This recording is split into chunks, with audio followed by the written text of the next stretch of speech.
Well, hello everyone. This is Dr. Donnetta Watson from the Black Mastermind Group here again with the Mastermind Minutes to share with you and talk with you about what it means to be a mastermind. And that's one of the things we want to really spend time really impacting our community on being a mastermind and all of the things that encompass that level of thinking, that level of engagement into your journey, and the things that you need to do to ensure that you are thinking, speaking, and believing like an entrepreneur.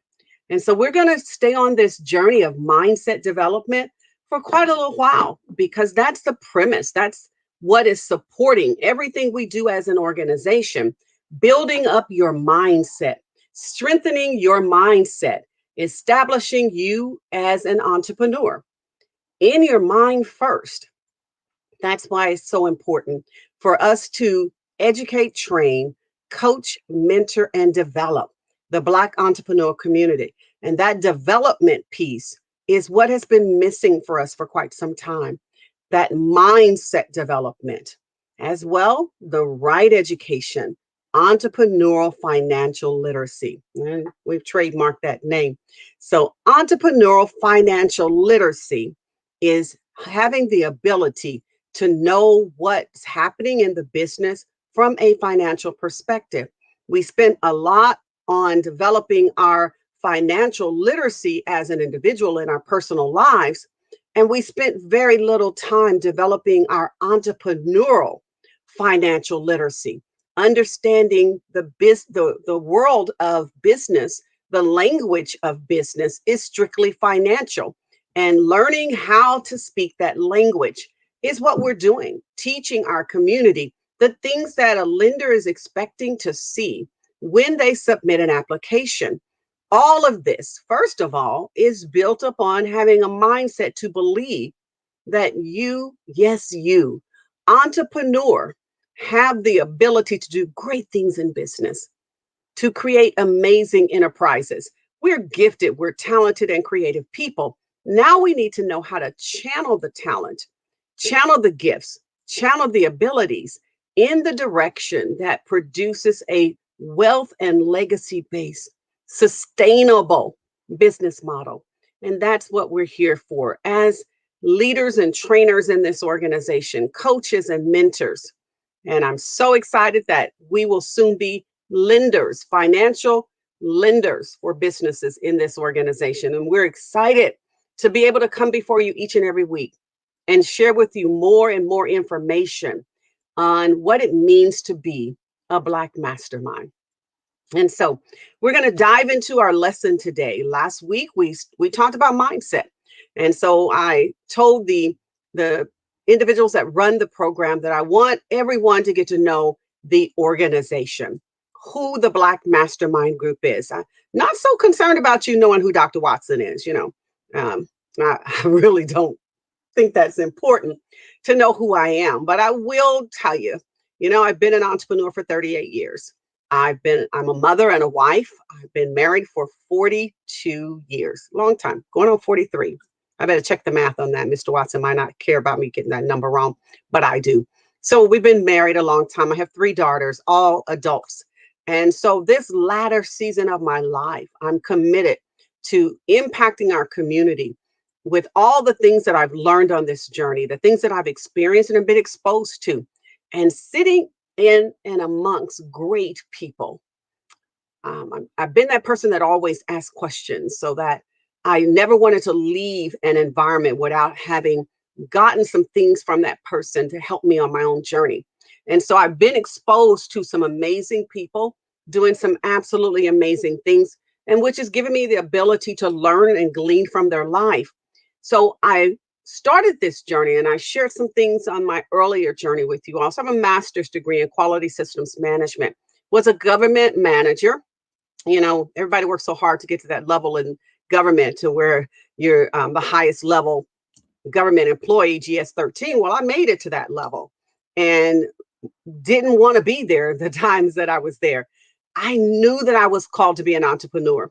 And I happened to be in a white male predominant field. I was a management statistician. I ran medical research studies in 6 states across the nation and was contracted by CDC. And so I loved what I did. I did not like the environment that I worked in. It's a very pressured environment, very competitive. And being one of few females in that environment, and as well Black females in that environment during the majority of my time there, it was quite difficult. And oftentimes being disregarded, or your opinion or your comments or your suggestions being ignored, or someone taking the suggestion and putting their name on it and getting credit for it. I worked through those things, but I was on the journey, and we call the job the journey of the broke, because they pay you just enough to keep coming back, not enough to make wealth. And so I was on that journey solely because I knew I was an entrepreneur. I knew it was going to take money to be able to do what I was called to do. I knew about how much money I needed. I had went back to school, and after getting a master's degree, my husband was like, "Well, why are you going back to school?" I felt I needed to understand business at a different level. I had owned a business, several businesses, and was quite challenged with understanding the financial side of business. So I went to business school and excelled in business school, and found myself being one of the administrators that started the business school here in Kansas City, and working on that team to ensure we were impacting the entrepreneurs in our program. And when the school closed in Kansas City, I continued to be an adjunct professor for the main campus in Chicago. I've mentored and I've coached students from around the world, some students in Africa, students from all parts of different countries. And what I learned is that mindset is critical to the journey. When we were running the program in Kansas City, oftentimes when we would get to the financial part of the program, the students would quit. And I realized that there is a fear of numbers in the Black community. I'm going to let that marinate. Black people are afraid of numbers. Black people believe that they cannot do math. Not everybody, and I please accept my apology if it comes across that I'm generalizing. I want to talk about the people that I've been exposed to. Hundreds of people that I have worked with in the arena of business financials. And to hear them say, before we even get into the financial side of business, I can't do numbers. I'm not good at this. And for to see some of them quit on themselves before they had the opportunity to even step into an environment to test themselves, to see if they could do it. They were so convinced that they were not capable of doing the numbers and completing the task that they didn't even try. And it was often the same thing, roughly about the same time in the program, right when we get to the financials. That's when people would say, I think I'm going to leave. I think I'm going to quit, because they were afraid of being exposed. They were afraid of people finding out that they were not well versed in math, or they believed the lie that someone told them. And so usually when people come to me and say, Dr. Watson, I can't do this, or I don't understand, or I can't figure this out. And I'm often will say to them, who told you that? Who told you couldn't do it? Because we're not born with negative mindset. It is learned and transferred behaviors. Our mindset is pure. We have full confidence in ourselves. We believe in ourselves when we're children. And on our journey, some adult, some well-meaning teacher, some well-meaning Sunday school teacher, some well-meaning neighbor, aunt, uncle, cousin tells you you can't do it, because we have faith in ourselves until someone tells us we do not have the capacity, or we're lacking ability. And as a family, we don't do that as a family. Everybody in our family has struggles with doing math. Everybody in our family didn't do well in school. You know, when you hear that kind of stuff, that's generational curses working, generational strongholds, generational mindset that's operating in your life. And we want to address those things because there's no truth to it. Those are the lies that the enemy tells us. And then we believe it. Not only do we believe it, we share it with other people. And when we speak it out of our own mouth, we give it power. It becomes a self fulfilling prophecy. When we say about ourselves what we cannot do, we're setting things in motion. And we have to work very hard to change the mindset of a lot of people that we interact with on this journey. We want to make sure that they know who they are and what they're called to do. See, entrepreneurship's a calling. You're called to be an entrepreneur. And if that calling rests on your life, you better believe you've been given all of the skills, the knowledge, the ability to be an entrepreneur. And that means we must put our mindset in agreement with the calling that's on our life. And when we begin to believe it, well, think on it first, believe it and speak it, things begin to line up and manifest. So I'll stop anyone that begins to tell me, Dr. Watson, I can't do this. I don't know how. I'm like, well, let me teach you how. But don't count yourself out. And don't let other people count you out. Don't let other people tell you what your destiny is or should be when there is absolutely nothing impossible. When we believe, nothing is possible. So we want to reaffirm to each and every person that's listening to me tonight that if you are called to be an entrepreneur, then everything you need it's already inside of you. The ability to learn, the ability to succeed, the ability to go above and beyond even your own expectations. That is on the inside of you. And in our program and on your journey in our program, we're just going to turn the switch on. When we turn the switch on, all kind of things start happening because you were made, created, and designed to do this. I often tell people that this is your assignment that you were given from the day you were conceived in your mother's womb. Many people don't want to believe that predestination. I believe that our skill sets are put within us. Our DNA is pre-coded and has a predisposition to take us on a particular journey. Now, we can choose to align ourselves with what we are pre-wired and predisposed to do, or we can do our own thing. We are free will moral agents. We can do whatever we want. No one's going to force or make you to become successful, but success is down on the inside of you. Now we have to put you in an environment that lights the flame or draws it out of you or stirs it up inside of you, that puts you on the pathway where you begin to study and prepare yourself to be successful. That's mindset development. And so when we work with our students in the program, that's the first thing. We can't build on anything until we first clear the ground. I'm going to do an analogy of a farmer. He clears the field first.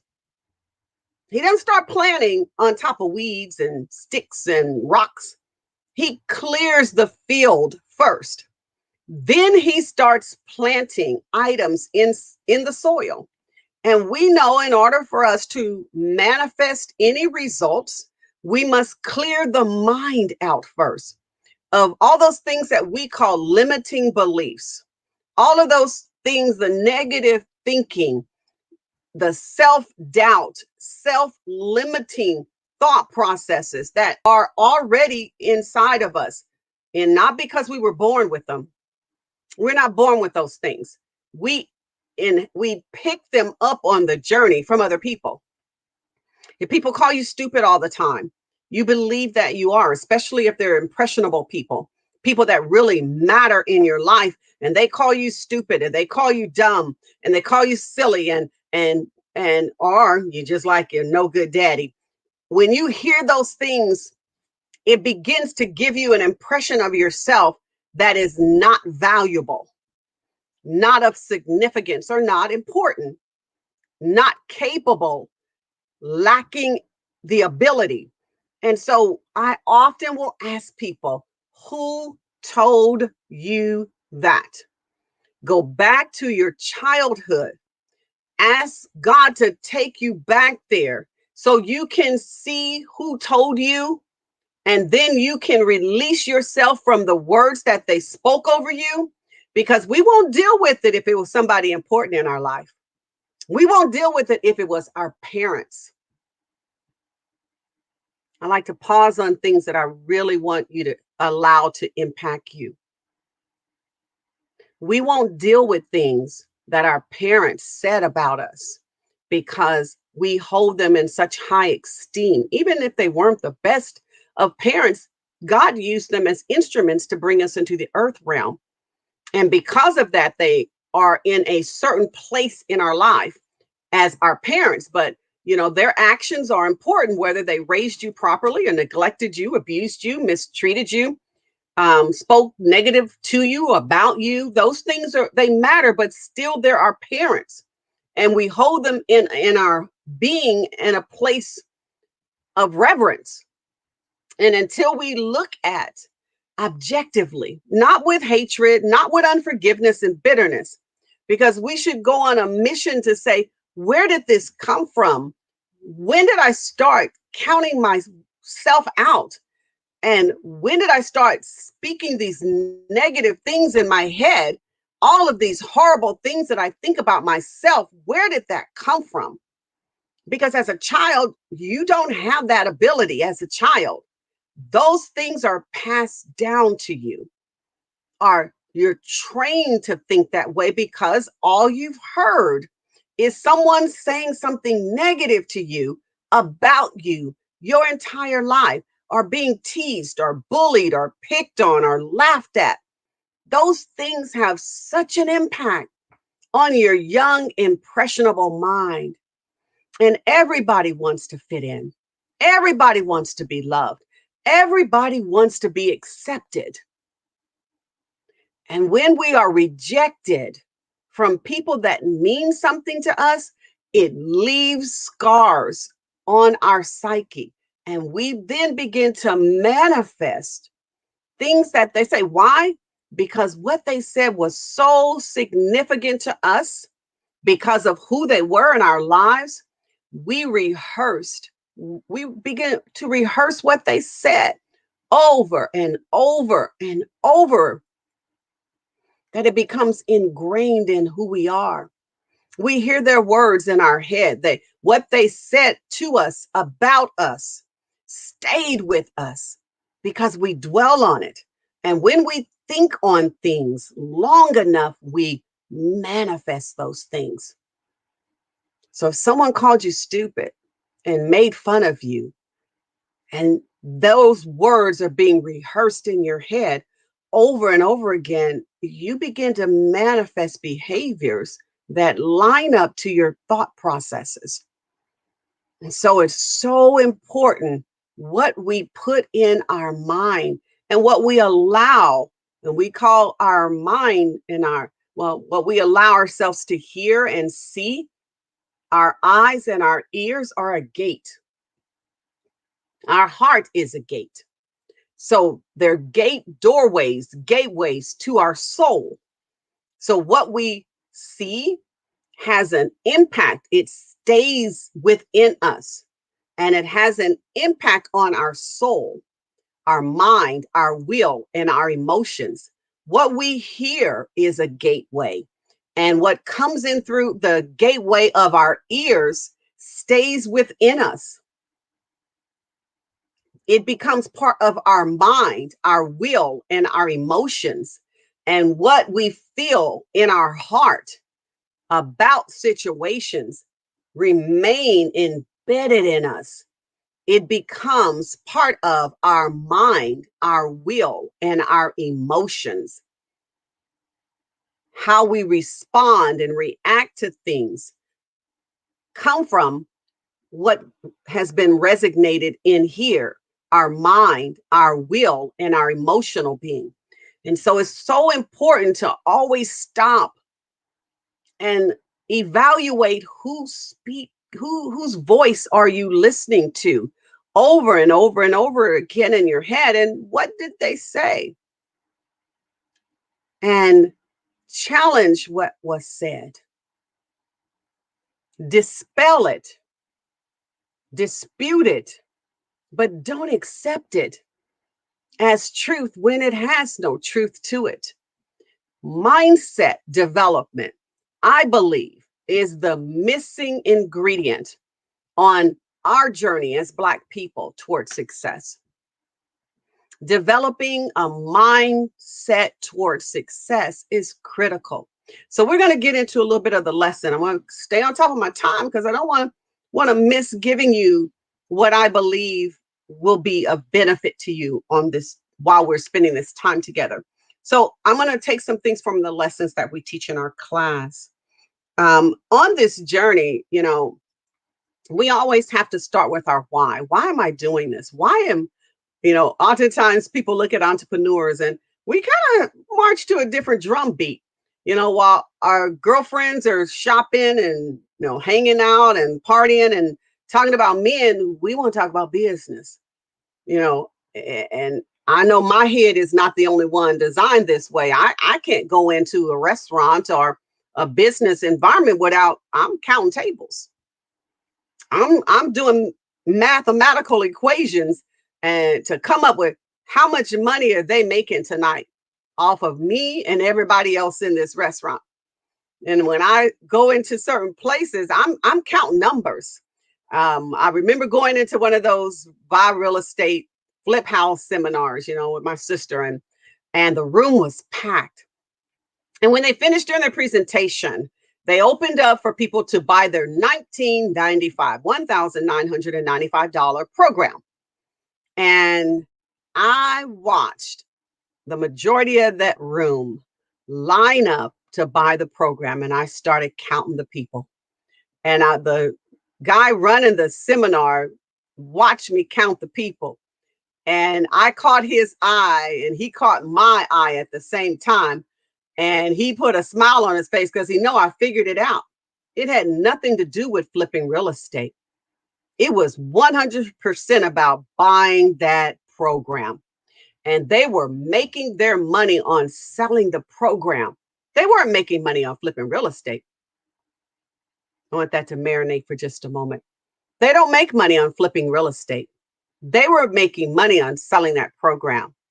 And that room had about 100 people, a little bit over 100 people in it. And so if they got 50% of them to buy that $2,000 package, they were leaving with 10 grand or more. So that's one of the things that as an entrepreneur, you're always running numbers, always looking at, how things are done. And I'm going to check my math. So I'm a numbers girl. So I'm going to make sure that 1995 times 50. Oh, beg to differ. I was one digit off. They made $99,000.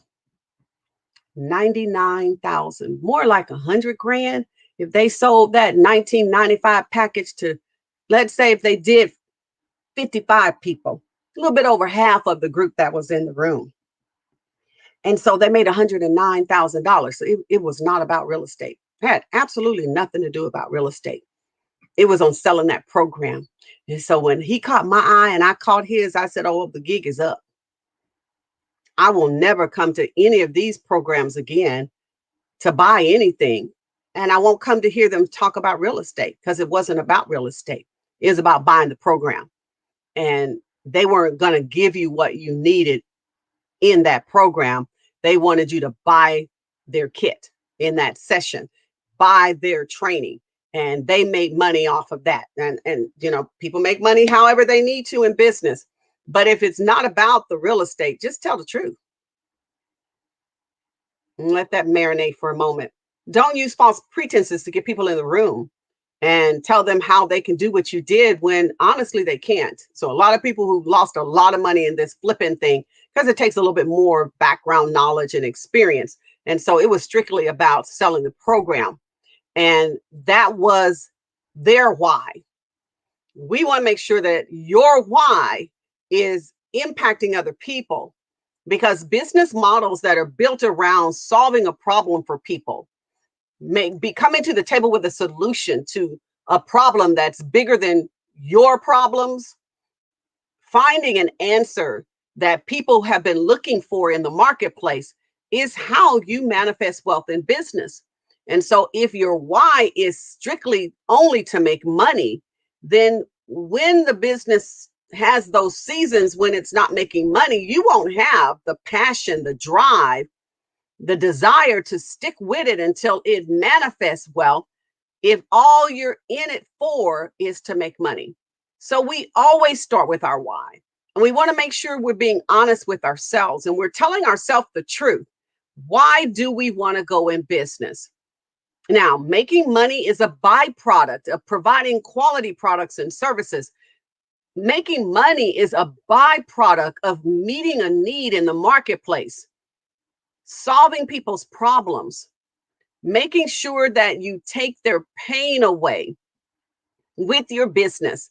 Once we figure out what we have is for the masses, then we align it so that it can become successful. So we always start with the why. Then we go into looking at, do you have the attributes to really be an entrepreneur? We've got a lot of hobbies, hustlers, and hookups out there that are people saying they're own a business. And we believe there's a difference between entrepreneurs and people that have businesses. And it is a distinct difference, because an entrepreneur is a problem solver. And an entrepreneur creates an organization, an enterprise that has the ability to meet the needs, solve problems, take away pain points of masses of people, and does it in a way that it has a direct impact in the community. So we call that an entrepreneur, someone that has an ideal, a vision, an insight, wisdom to develop something that does not exist, to solve a problem, to take away pain, to open up and create opportunities. That's an entrepreneur. Now, some of this other stuff that's going on out there is just people that have a really great hobby. They got a hookup or they're a hustler, but it's not an entrepreneurial endeavor. So they saw somebody else doing something in business and thought they would try it too. Didn't bring anything creative and inventive to the marketplace, just doing something somebody else is doing. So, and if that's you, it's okay. But what we want you to do is to see the bigger picture for the gifting that you've been given and to do something greater with what you have than do what everybody else is doing, or becoming a MLM, a multi-level marketing company, when there's so many things that can be created in the marketplace uniquely by you, if you would see who you are and what you've been, the talents and the skills and the knowledge and the wisdom you've been given. So somebody told me that's just for white people.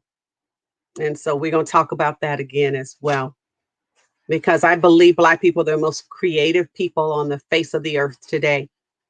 And that creative ability that we have has scared a lot of people, because if once we put our mind to something, we do it, and we do it very well. And that's intimidating to people who don't have that ability. And I wholeheartedly believe that that is why the world has this disdain toward Black people, because if we were allowed to really express ourselves, we would dominate this world. and everybody knows it but us, that we're powerful people, creative people, ingenious people, talented people, resilient people. And a lot of other nationalities or ethnic groups or our counterparts don't have that same ability, that's fortitude, that strength. And it's intimidating to other people to see all that's rolled up in this brown and chocolate and caramel and all these different colors of us people. And I believe that that's where the fear comes in. Nobody really can figure us out. We're just that ingenious. We're just that creative. We can make something out of nothing. A lot of people don't have that ability. And I think it intimidates the heck out of the world.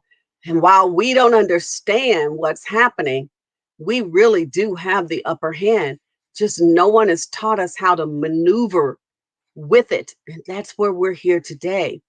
Masterminds teaching you how to turn that mind on, that powerful weapon that you have on the top of your head and in between your ears, that powerful weapon that God gave you, that if we turn that weapon on, we will be dangerous. Not with because we got weapons in our hands, not because we're ready to fight. It's because creativity, ingenuity with intellect is powerful, dangerous when you have creativity and ingenuity and intelligence. We just got to turn the intelligence switch on because we got the creativity, we got the ingenuity locked down. Now we got to turn the intelligence switch on so we can be a triple threat in business to the world. And I know we're capable of doing it. I know it. I've seen it on this journey. Some amazing, brilliant Black people.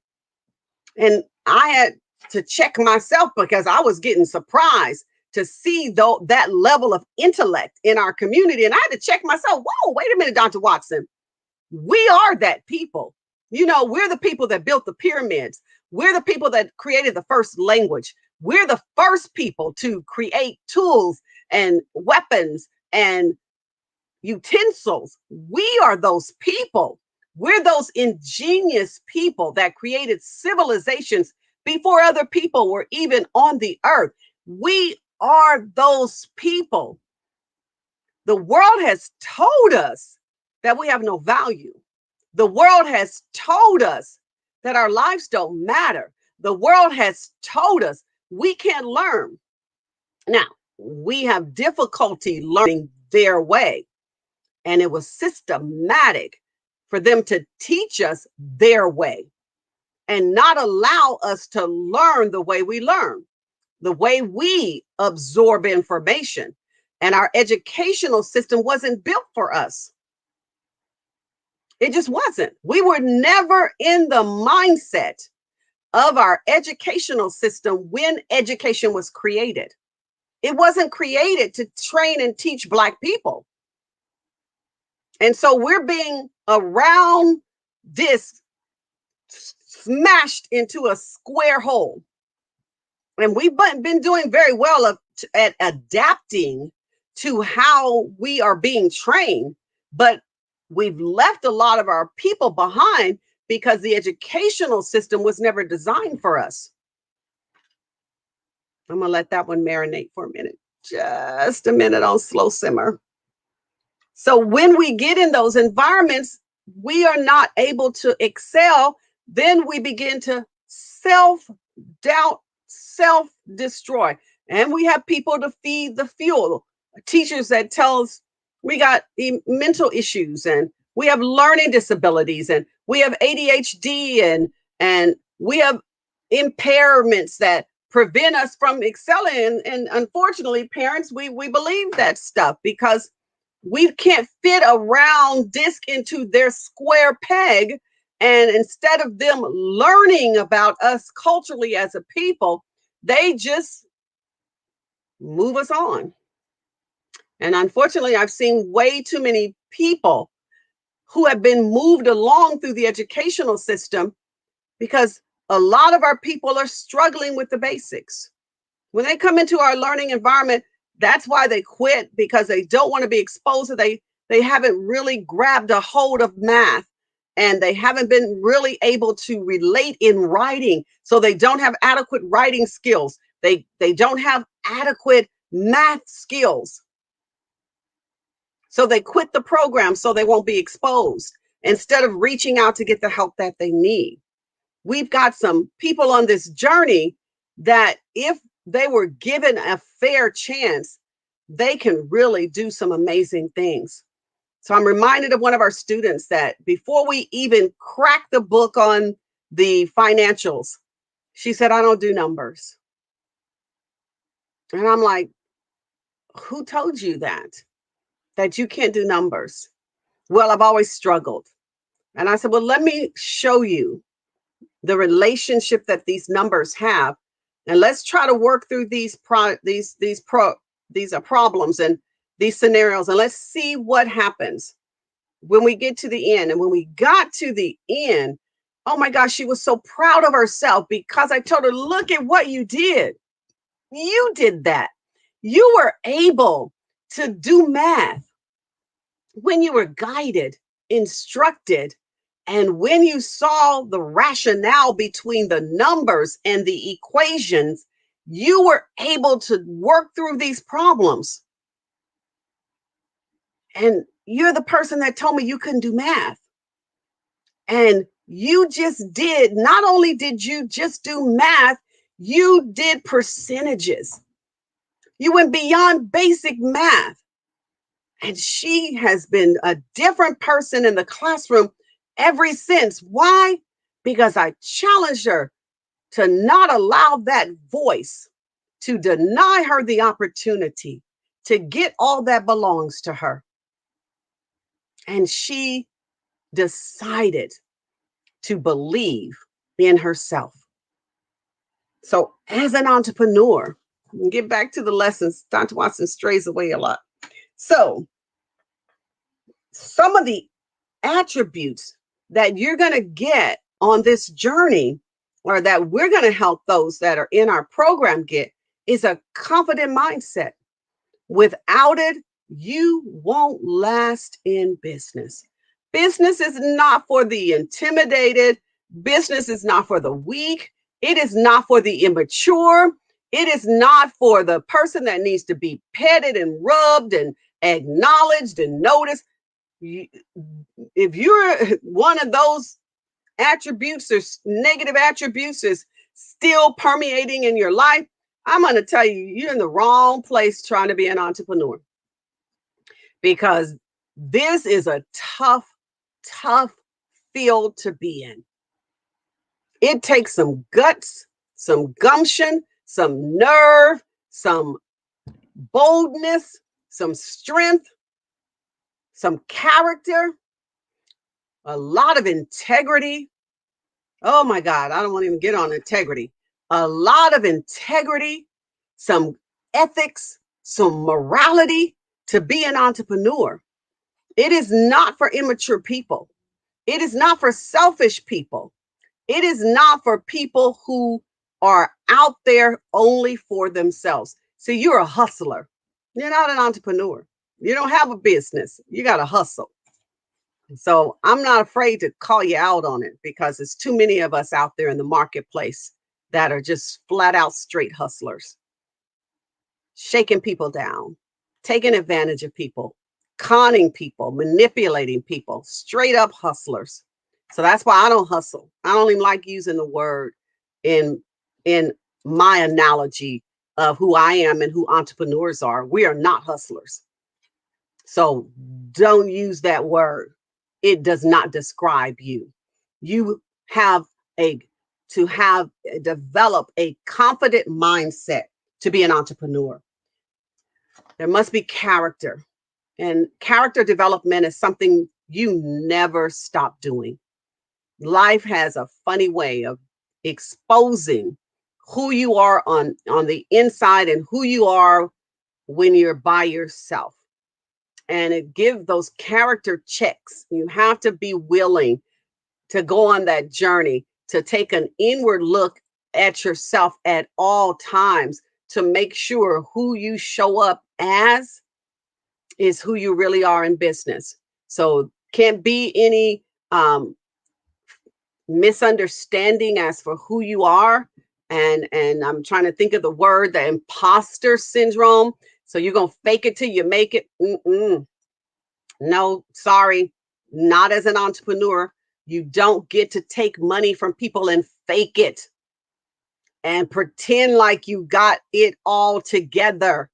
No, we don't fake it till you make it. You get it right and you make it. So whoever put that out there in the atmosphere, we don't receive that. Your character must align at all times. You must be trustworthy. You must be dependable. You must honor your word and your commitments. You must put your word out as your bond. And whenever you say you're going to do, no matter what, you must do it. Oftentimes, entrepreneurs get in trouble because we put prices out there before we've been able to determine if our price points are factual. And then when we realize we underbid it, our character is on display and we fail or pass the character test based on whether we honor our word to the original price we quoted, or we come back to the customer and change the terms and make it their fault that you messed up on the bidding. You didn't evaluate your price correctly. And so your character is on display if you go back to the customer and change the price. What you've told the customer is that you're not an honest person in business and your word means absolutely nothing.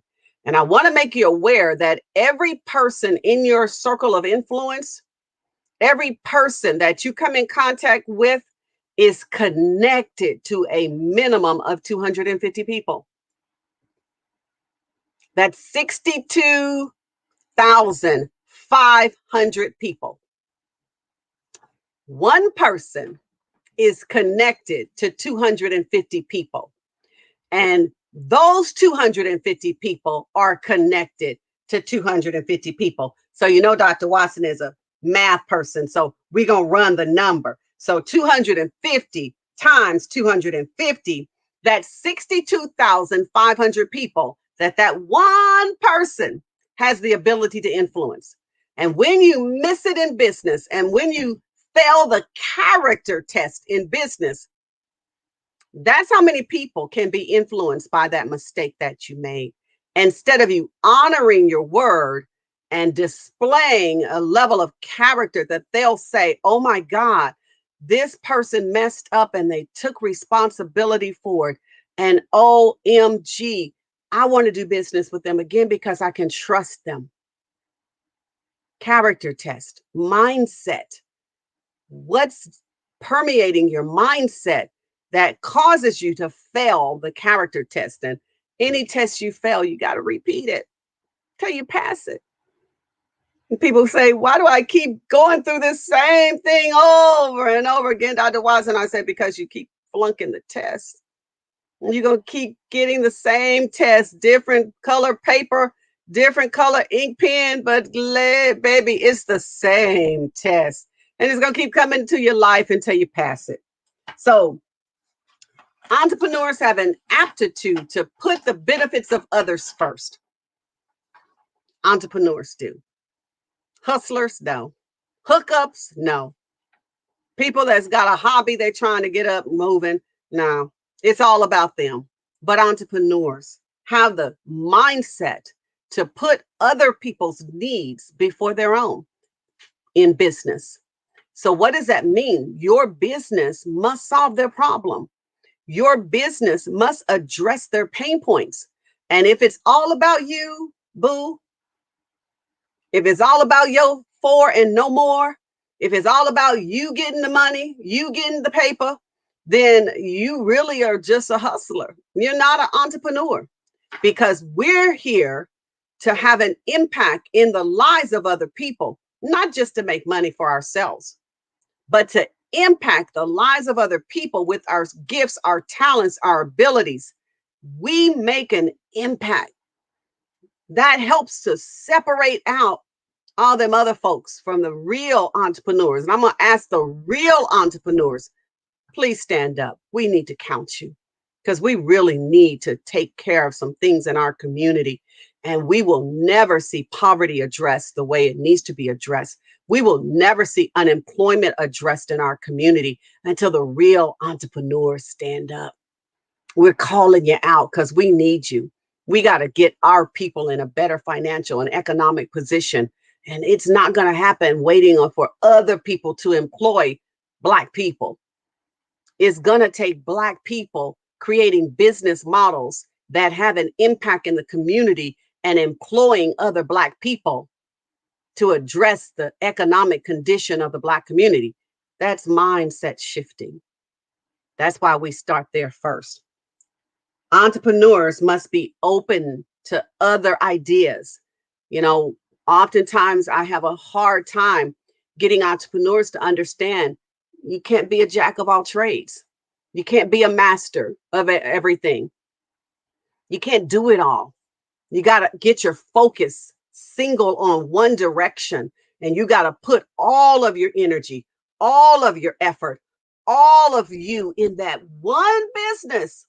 Not, oh, by the way, I sell shoes. Oh, I do hair too. Oh, yeah. I bake.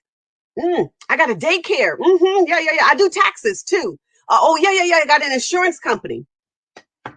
You jack of all trade, mastering absolutely nothing. So being an entrepreneur requires you to take that thing you've been given and give it your full undivided attention. In the book Think and Grow Rich, it's called singleness of focus. Wealth is generated when we have singleness of focus, and all of our energy, all of our effort, all of our money, all of our resources and our time goes into that single direction. And then it can produce, once you buy your time back, and I'll teach you what buying your time back really looks like. But what it means is that once the business is successful and it is manifesting continual consecutive amounts of revenue, over time, you can buy your time back and do whatever you want to do.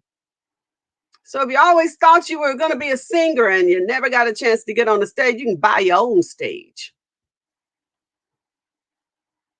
If you wanted to be a chef and you love cooking, but you're called to be an entrepreneurial business, you got IT, technology, business, but you love cooking.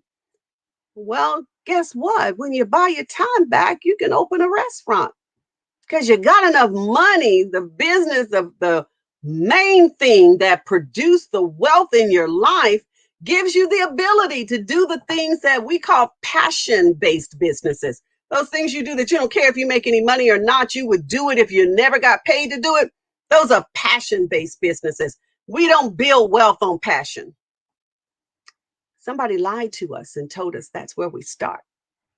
That's not true. We don't start on passion. We buy our time back and we do the things we're passionate about when we buy our time back. So, being an entrepreneur, you got to be willing to evaluate contrary ideas, things that challenge you at your very core, things that really nail you to the wall and make you stop and look at what you're doing. You got to be open to examine and evaluate all of those things so you'll be sure that the direction you're taking is in business going to produce an impact in the community. Have to be very creative. Entrepreneurs need creativity. That's the whole existence of why we're in business. We've been given something to do that isn't in the marketplace. We create it and it has an impact on so many people. That level of creativity exists in you. And there are attributes that come with that level of creativity. We can dream and think and visualize things and then back up and walk it out and make it happen. That level of creativity is in the core of every entrepreneur. Now, we have to be able to express it. We need to know how to operate in that realm. And so, a lot of confusion in your life destroys creativity. Drama destroys creativity. Creative people have to have balance. Energy has to be balanced in the life of creative people. Can't be around a lot of drama and foolishness and all that stuff unsettles creativity. And so it stifles your ability to create. And the final thing is entrepreneurs, our mindset has to be conditioned to the fact that we must be lifelong learners. In every area of your life as an entrepreneur, you must show up as a student. The day you show up as anything else, you're limiting your ability. Oftentimes, the difference in business we struggle with being knowledgeable in the industry that we're in. That means our gift. We are knowledgeable about our gift. But what we're not knowledgeable about is business. And so we know about doing hair, we know about doing nails, we know about baking, we know how to do that thing perfectly, but we don't know business. And so we're an expert in the thing that we do. We got it on lockdown. We know everything about how to do that. But what we don't know is business. And oftentimes we have the struggle with putting ourselves in the seat of a student and being willing to show up to learn instead of coming in to challenge the instructor. Show up to learn. In every environment, there are learning opportunities. If you never come into one of our classrooms on your journey as an entrepreneur, you have amazing opportunities to learn, to absorb information from people who are further down the road than you are.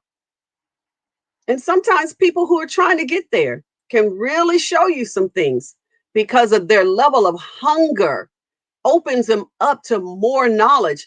Their hunger to know more, to get it right, to do it right, to make an impact, to be successful.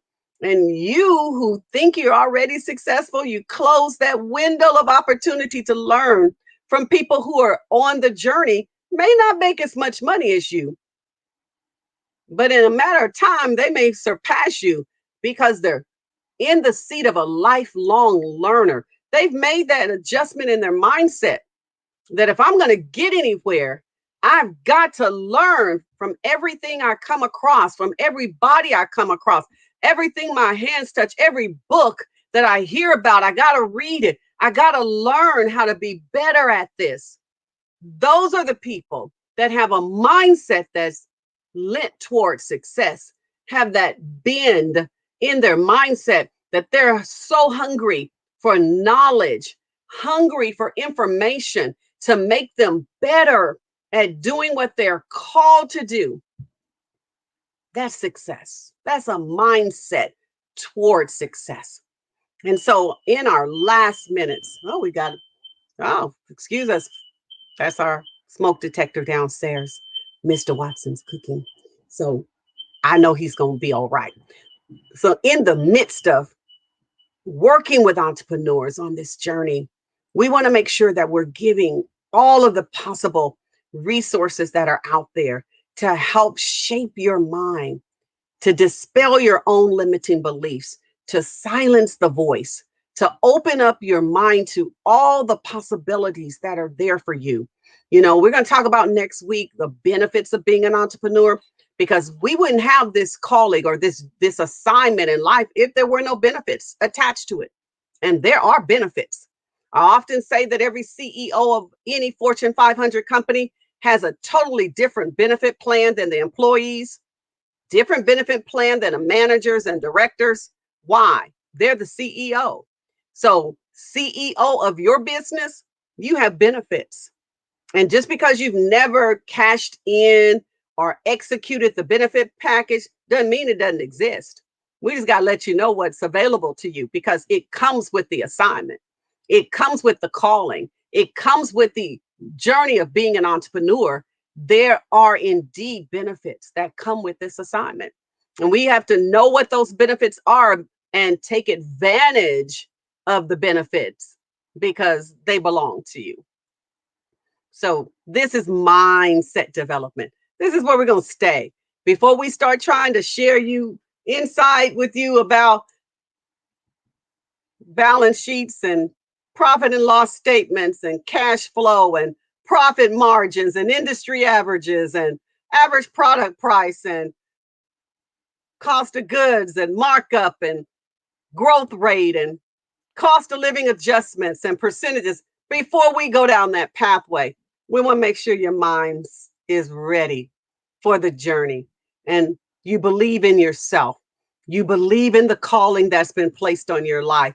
You believe that you are an entrepreneur. You believe that you've been given something that's going to impact your community and that in the midst of impacting other people, it provides wealth for you. It creates a legacy for your family. That's what we want to help you establish on this journey. To learn more about us, go to our website, theblackmastermindgroup.com. You're going to see very, very soon our Business Mastery Institute, which is the organization that offers the education and training programs. You're going to see very soon information about Bridge Builder coaches. We are recruiting coaches. We're recruiting trainers. We got to make our way across this nation and provide this educational opportunity to as many Black people that we can raise money and put in a seat in a classroom. We're committed to the advancement, the economic advancement of the Black community. And if you're someone out there who believes the same, want to see the same thing, want to see our community rise to the top economically, it's going to start with entrepreneurs creating opportunities and employing Black people and eradicating unemployment and eradicating poverty and eradicating crime in our community through providing opportunities. So if this is you, reach out to us. Go to theblackmastermindgroup.com. Get our free ebook that's available to you. We'll be releasing a new one next month. We're so excited to be putting information into the hand and head and heart of our people that impact their businesses and their lives forever. So thank you so very much for listening. We've got just a moment or two left in our time. And I just want to say, we are here because we want to make an impact. We want to see us, Black people, us, we want to see us win. We want to see us win in life, win in business. We want to see our children win. We have the young Black mastermind that's helping to educate our children and get them ready to be amazing entrepreneurs. And we want to make sure that anybody out there who's been called to be on this journey has the same opportunity too. So reach out to us. We are here to serve the Black entrepreneur community. God bless each and every one of you. We'll see you again next week. Thank you.